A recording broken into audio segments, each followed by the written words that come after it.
अस्सलामुअलैकुम स्टूडेंट, कैसे हैं आप लोग। उम्मीद करता हूँ सब लोग ठीक होंगे, खैरियत से होंगे। तो स्टूडेंट, आज की इस वीडियो में हम बात करेंगे CS606 compiler construction assignment number 1 fall semester 2024 की। ये असाइनमेंट नंबर 1 है और 25 नवंबर इसकी लास्ट डेट है और 20 नंबर की असाइनमेंट है। वीडियो को आपने कहीं से भी स्किप नहीं करना कि ये असाइनमेंट थोड़ी क्रिटिकल है और आपने देखा होगा लोगों ने इसका डिफरेंट सोल्यूशन जो है वो डाला हुआ है। तो मैं इसका आपको 100% जो है वो सोल्यूशन प्रोवाइड कर रहा हूँ जो 100% ओके है, और मैं आपको विद वैलिड रीजन के साथ जो है वो सोल्यूशन दूंगा कि ये रीज़न की वजह से मैंने इसको इस तरह से बनाया है। ठीक है। बाकी वीडियो में मज़ीद आगे जाने से पहले आप दोस्तों को बता दूं कि CS के तमाम सब्जेक्ट, इनकी असाइनमेंट, क्विज़ और GDB की मैं पेड सर्विस प्रोवाइड करता हूं। अगर कोई स्टूडेंट मसरूफियात की वजह से अपनी ये एक्टिविटीज़ नहीं करता और वो पेड बेसिस पे करवाना चाहता है तो सामने स्क्रीन पे मेरा व्हाट्सएप नंबर है 0344976731 इस पर रब्ता करके आप CS के तमाम असाइनमेंट पेड बेसिस पे करवा सकते हैं, जिसके आपको चार्जेस पे करना होंगे। अगर आप स्टूडेंट हैं और मसरूफ़ नहीं हैं तो फिर इस असाइनमेंट को, इस वीडियो को देखें, इंशाल्लाह आप खुद अपनी असाइनमेंट बना लेंगे।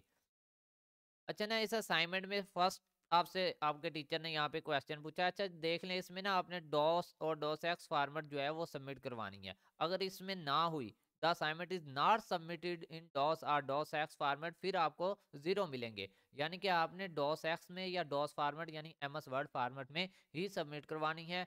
Place all solution in single MS word file, एक फाइल के अंदर आपका सारा सोल्यूशन होना चाहिए और आपकी student ID must at the top of होनी चाहिए। ठीक है। तो ये कुछ रिक्वायरमेंट थी सबमिशन की कि फाइल को सबमिट कैसे करना है। अब यहाँ पे पहले क्वेश्चन के अंदर उन्होंने पूछा explain the role of lexical analyser in a compiler. Lexical analyser compiler के अंदर क्या करता है, what are the different phases it's involve. इसके अंदर कौन कौन से फेजेस इन्वॉल्व होते हैं। Use a small code snip in C. एक वो कहते हैं एग्जांपल के तौर पे आपने एक स्मॉल कोड स्निप जो है वो यूज करना है in C illustrate for the lexical analyser down the source code into the token. ठीक है। तो आपने एग्जांपल भी देनी है और लेक्सिकल एनालाइजर कैसे काम करता है कंपाइलर के अंदर और इसके कौन कौन से स्टेप्स होते हैं वो बताने हैं। क्वेश्चन नंबर 1 ठीक है आपका ये है। चलें सबसे पहले क्वेश्चन नंबर 1 को सॉल्व करते हैं और क्वेश्चन नंबर 2 जो है उसका रेफरेंस में आपको एक पुरानी असाइनमेंट और बुक से देने वाला हूं, इसलिए वीडियो को कहीं से स्किप ना करना। ठीक है। चलें क्वेश्चन नंबर 1 के लिए तो हमें जाने की ज़रूरत नहीं है। इसमें रोल ऑफ द जो लेक्सिकल एनालाइजर होता है कंपाइलर के अंदर, वो क्या करता है। The lexical analyser is the first phase of compiler. ये एज अ स्कैनर के तौर पे जाना जाता है कंपाइलर का, जिसको हम पहला फेज यानी फर्स्ट फेज भी कह सकते हैं। It read the source code. ये सोर्स कोड को पढ़ता है जो हम उसको देते हैं as a stream of the character. ये as a stream of the character जो है उसको रीड आउट करता है और फिर इसको एक डिवाइड कर देता है मीनिंगफुल टोकन्स में। जो हमने कोड दिया है उसको वो क्या करता है, as a stream of character read out करता है, फिर वो उसको डिवाइड करता है एक मीनिंगफुल करेक्टर में जिनको नाम देता है वो टोकन्स का। And classify these token according to their role in a program. ठीक है। फिर वो क्लासिफाइड कर देता है उन टोकन्स को प्रोग्राम के अंदर उनके रोल के मुताबिक। क्या ये वर्किंग है कंपाइलर की। These tokens are then pass to the next phase of the compiler. फिर इन टोकन्स को next phase of the compiler के लिए पास कर दिया जाता है। इसकी जो इंपॉर्टेंट जिम्मेदारियां होती हैं लेक्सिकल एनालाइजर की, वो सबसे पहला होता है टोकनाइजेशन करना। टोकनाइजेशन मीन क्या होता है कि आपके जो टोकन्स है, सॉरी जो सोर्स कोड है उसको वो डिवाइड कर देता है कीवर्ड्स, आइडेंटिफायर, ऑपरेटर्स, इन चीज़ों में, सिंबल्स। ठीक है।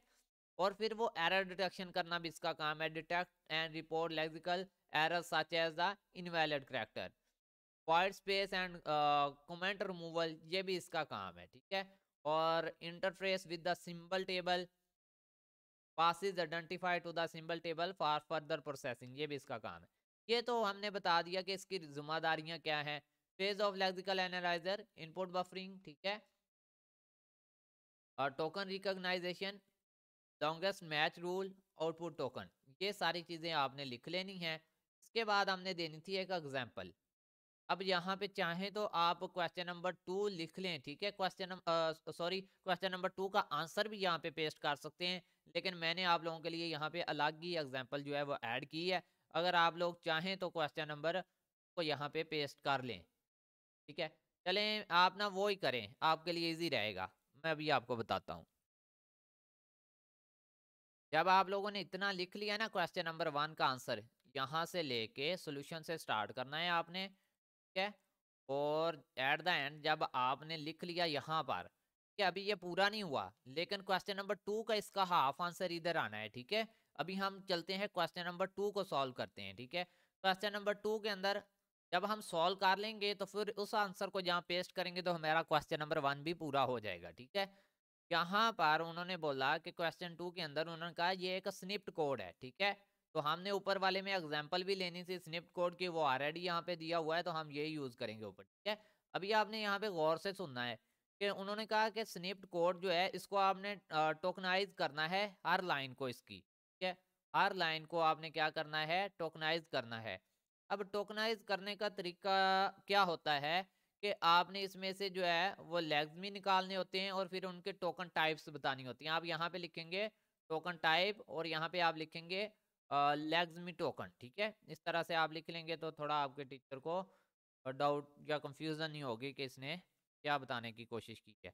चलें जी, मैं यहाँ पे लिख दूँ लेग्स मी टोकन और यहाँ पे मैं लिख देता हूँ टोकन टाइप, ठीक है? अब यहाँ पे देखें तो कुछ लोगों ने यहाँ पे आपको आंसर डिफरेंट दिए होंगे। अब मैंने ये आंसर क्यों दिए हैं, मैंने इसको असाइनमेंट ऑपरेटर या फिर मैंने इनको लेस देन ग्रेटर देन या फिर पैराथेसिस ब्रेसिस इस तरह से क्यों नहीं लिखा, इसकी वजह ये है कि आपके टीचर ने ये असाइनमेंट इस तरह की पहले भी दी हुई है, ठीक है? और जब वो पहले देते थे ना इस तरह की असाइनमेंट, तो वो कुछ इस तरह से रेफरेंस देते थे, ठीक है? अभी मैं आपको बताऊंगा यहाँ पर, ये देखें कुछ ये पुरानी असाइनमेंट है आपकी ना लास्ट सेमेस्टर की। मैं बता रहा हूँ ये पुरानी असाइनमेंट अभी मैं दिखाने लगा हूँ, ठीक है? ये वाली सिर्फ एज अ रेफरेंस दिखाने लगा हूँ, 29 अप्रैल को आई थी वो वाली। उसमें क्या था आपके टीचर ने बताया था कि जो एक्स होगा, साइज होंगे, नंबर होंगे, उनको हम आइडेंटिफायर कहेंगे और जो इफ एल्स रिटर्न होंगे उनको हम कीवर्ड कहेंगे और जो जस्ट नंबर्स होंगे 313 101 10 20 15 तो ये इंटीजर्स होंगे और जिनके अंदर ये पॉइंट आएगा फ्लोटिंग वैल्यूज होंगी वो फ्लोट होंगे और जो पैराथिंसिस होंगी छोटी ब्रैकेट बड़ी ब्रैकेट के मिडल ब्रैकेट प्लस माइनस का साइन या फिर एंड का हो गया यहाँ पे तो वो सिंबल्स होंगे, ठीक है? और इसके अलावा उन्होंने बताया था कि अगर डबल क्विट्स के अंदर कोई चीज लिखी है तो वो स्ट्रिंग होगी, ठीक है? इसको देखते हुए आपने क्या करना था, बताना था, टोकनाइजेशन करनी थी अपनी। ये अब आपकी नई असाइनमेंट है। अब हमने इसकी टोकनाइजेशन करनी है तो सबसे पहले हमारे पास लफ्ज क्या है यहाँ पे, इंट। तो इंट यहाँ पे बेसिकली एक कीवर्ड है, ठीक है? अगर आप यहाँ पे देखें इसको, मैं कॉपी करता हूँ आपके हैंडआउट्स के अंदर लेके चलता हूँ, यहाँ पे मैं इसको करता हूँ पेस्ट। तो ये देखें यहाँ पे, तो बेसिकली जो इंट है ना वो एक कीवर्ड है। कीवर्ड इस तरह के आपके होते हैं, इफ एल्स वाइल इंट, तो ये बेसिकली किस में आते हैं, आपके एक कीवर्ड्स में आते हैं, ठीक है? और इंटीजर के अंदर आपका क्या आ रहा है, 2 1000, इस तरह से। फ्लोट में क्या आ रहा है, 2.0। और सिंबल्स में देखें छोटी बड़ी ब्रैकेट्स प्लस मल्टीप्लिकेशन डिवाइड, इस तरह के साइन आ रहे हैं, ठीक है? और स्ट्रिंग में क्या आता है, जो डबल क्विट्स के अंदर लिखा होता है वो स्ट्रिंग होता है। तो आपके हैंडआउट्स हैं ये CS606 के, मैंने ऑलमोस्ट असाइनमेंट को यहाँ से ही जो है वो सॉल्व आउट किया है आपकी, ठीक है? तो इसलिए सबसे पहला आपका आएगा यहाँ पर आपकी न्यू असाइनमेंट। ये मैं आपको दिखा चुका हूँ, इसकी ज़रूरत नहीं है अब, तो मैं क्लोज कर रहा हूँ ताकि आप लोग कंफ्यूज ना हो, ठीक है? अब ये आप लोगों का मैं लास्ट पे आपको प्रॉपर सारा सोल्यूशन भी दिखाऊंगा, तो आप वीडियो पूरी देखें, थोड़ी लेंथी होगी लेकिन सब्र करें यहाँ पे। कि ये एक्स देखें अब क्या है। तो अगर आपकी बुक के लिहाज से देखें एक्स बेसिकली यहाँ पे है, ठीक है? आपके कोड के अंदर जो आपके टीचर ने दिया और हम यहाँ पे इसका लिख रहे हैं कि ये बेसिकली है क्या। तो हैंडआउट्स में अगर जाएं तो यहाँ पे एक्स क्या है, एक्स और वाई 11 इस तरह जो ऊपर दिया कोड है उसके मुताबिक ये एक आइडेंटिफायर है, ठीक है? तो हमने यहाँ पे लिख दिया कि एक्स जो है वो एक आइडेंटिफायर है। और ये इक्वल का साइन क्या है, अब कुछ लोगों ने यहाँ पे बताया हुआ कि ये एक असाइनमेंट ऑपरेटर है इस तरह से। तो बेसिकली यहाँ पे इक्वल साइन को हम जस्ट अ सिंबल लेंगे, ठीक है? ये देखें आपके टीचर ने बोला हुआ है इक्वल का sign less than greater than बड़ी ब्रैकेट छोटी ब्रैकेट और इसके साथ जो भी है आपकी पैराथेसिस वगैरह वो एज अ सिंबल्स हैं, तो उनको आपने जस्ट सिंबल लिखना है, ठीक है? तो टोकनाइजेशन करते टाइम फिर सिंबल ही लिखेंगे। और ये एक इंटीजर है, ठीक है? और ये कहाँ से पता चलता है, ये देखें यहाँ पे 2 1000 जितनी भी वैल्यूज हैं इस तरह की वो आपकी बेसिकली इंटीजर में आएंगी, ठीक है? और जिनके साथ माइनस प्लस 45 एल लिखा होगा वो भी आपके इंटीजर ही होते हैं। तो ये आपका इंटीजर हो गया। अब ये कोमास देखें तो ये एक सिंबल है, ठीक है। इफ एक कीवर्ड है, ठीक है, जिस तरह इंट एक कीवर्ड है। अब ये कहाँ पे है, ये भी आपके हैंडआउट्स के अंदर है। ये देखें आपके टीचर ने बोला इफ, एल्स, वाइल, ये सारे क्या हैं, कीवर्ड्स हैं, ठीक है। तो ये बेसिकली ये देखें फेमिलियर टोकन्स इन प्रोग्रामिंग लैंग्वेज, ये टोकन्स हैं, ठीक है। और यहाँ पे बेसिकली अब पैराथेसिस ये सिंबल में आती है, एक्स ये आपका आइडेंटिफायर में आता है। तो ये सारी चीज़ें आपने जस्ट इस तरह से आंसर देना था, ठीक है। मैंने अब आपको सारा समझा भी दिया है और दिखा भी दिया है। हैंड आउट से आपकी असाइनमेंट को मैंने रेडी किया है वहाँ से रीड आउट करने के बाद, ठीक है। तो ये आपकी 100% ओके असाइनमेंट है। अब बात करेंगे क्वेश्चन नंबर 1 का हाल्फ आंसर। तो भाई आपके टीचर ने बोला था स्निप्ड कोड की एक एग्जाम्पल दें, ठीक है। अब आप अलग से लिखें, मैं दे भी सकता हूँ और मेरे पास है भी, लेकिन उसका फ़ायदा क्या, आपको दोबारा से लिखना पड़ेगा। जब आप क्वेश्चन नंबर 2 लिख लें तो सिंपली आप कोड स्निप लिखें यहाँ पे, ठीक है। और यहाँ पे आप हेडिंग दें, एग्जाम्पल की क्वेश्चन नंबर 1 के ऊपर है, तो इसको आप यहाँ से कॉपी करें अपने क्वेश्चन नंबर 2 वाला कोड ही, ठीक है। सैंपल जो देनी है क्वेश्चन नंबर 1 के अंदर एक स्निप कोड की, ठीक है। उसके बाद आपने जो है वो ये वाला कॉपी करके टेबल ऊपर पेस्ट कर देना है जो आपने नीचे बनाया। ये टेबल कैसे बनाते हैं मैं अभी बताता हूँ आपको, ठीक है। तो कॉपी करूँगा मैं, और ये देखें अब हमारी असाइनमेंट कंप्लीट होने लगी है, ठीक है। और यहाँ पे मैं इसको पेस्ट कर दूंगा, ये लें हमारी असाइनमेंट कंप्लीट होगी, ठीक है। और अब मैं आपको ये कंप्लीट असाइनमेंट दिखा देता हूँ। और सबसे पहले तो टेबल कैसे बनाते हैं उस बात पे आ जाते हैं, ठीक है। यहाँ पे देखें आपके पास कितने हैं, 1 2 3 3 आपके पास कॉलम है। फिर आपने रोज काउंट करनी होती हैं। रोज रोज हमारे पास है 19 और एक ऊपर वाली ये 20 रोज हैं और 3 कॉलम्स हैं। तो सिंपली जब आप यहाँ पे बनाने लगे तो ये इंसर्ट में जाना है, टेबल पे जाना होता है, 3 कॉलम सेलेक्ट कर लें, ठीक है। और नीचे को आप जितनी रोज हो सकती हैं सेलेक्ट करें। यहाँ पे कितनी रोज हो गई हैं, 8 रोज हो गई हैं, ठीक है। तो जब मेरे पास ये एक 3 कॉलम और 8 रोज का ये एक टेबल बन गया, तो यहाँ पे आके आपने क्या दबाना है, टैब का बटन होता है, उसको प्रेस करना है, एक और बन जाएगा। टैब को फिर प्रेस करेंगे, ऐसे बनते जाएंगे, ठीक है। तो ये आपका एक कंप्लीट 20 का आपने बना के फिर इसको लिखना स्टार्ट कर देना होता है इधर, ठीक है। तो मोस्टली स्टूडेंट को बनाना नहीं आता, तो इसलिए मैंने ये भी आपको बता दिया। अब पूरी असाइनमेंट का सलूशन आपको दिखाने लगा हूँ, ठीक है। आप लोगों ने इसको बना लेना है। अब यहाँ से आपका सलूशन स्टार्ट होता है क्वेश्चन नंबर 1 से। ये आपकी हेडिंग होगी यहाँ पे सलूशन की, और यहाँ से आपने लिखना स्टार्ट करना है, ठीक है। इतना लिख लें, फिर आ जाए यहाँ ये वाला लिखें, उसके बाद आपने ये वाला लिखना स्टार्ट करना है, ठीक है। और लिखते जाना है इसको, क्योंकि इसमें थोड़ी बहुत चेंजिंग कर लेना यार, इतने तो आप समझदार हैं कि बंदा वर्डिंग वगैरह चेंज कर लेता है। और ये कोड लाजमी लिखिएगा, ऊपर ये हेडिंग दीजिएगा कोड स्निप्ड एग्जाम्पल, ठीक है।